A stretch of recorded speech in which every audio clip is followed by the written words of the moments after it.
আরবের দুইটি বেদুইন বংশের সাথে আশিক চৌধুরীর আত্মীয়তা। সে দুটি বেদুইন বংশ, একটা হইলো কাজী, যারা কুমিল্লার কাজী, যারা শুকর জাতের, এই শুকর গুলা নবাবের খুনের সাথে জড়িত। আরেকটা বংশ হইলো শেখ, এই কুত্তার বাচ্চাগুলা নবাবের খুনের সাথে জড়িত।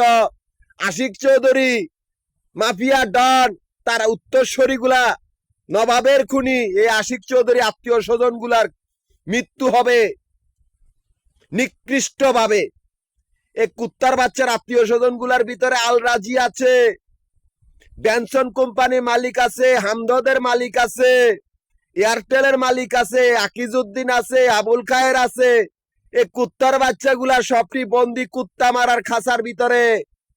আমি একটা গ্রুপের চেয়ারম্যান, যার সংখ্যা 200 কোটির উপরে, একটাই গোষ্ঠী যারা সারা পৃথিবীর গুয়াবাসী। এমনকি আমি সারা ভারতের অল ডিফেন্সের chairman.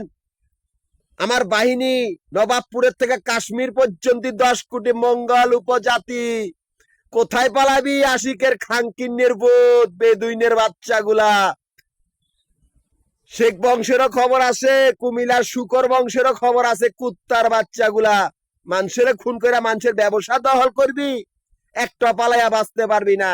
Ashiq Chowdhury mafia don চাঁদপুরের, তোর খবর আছে মাগির পোত, মতিঝিল, শেয়ার বাজার থাকস বা নবাবপুরে থাকস, যে জায়গাতে থাকস তোর মৃত্যু অবধারিত। খাঙ্কিন্নির পুত, তুই পালাইয়া বাঁচতে পারবি না।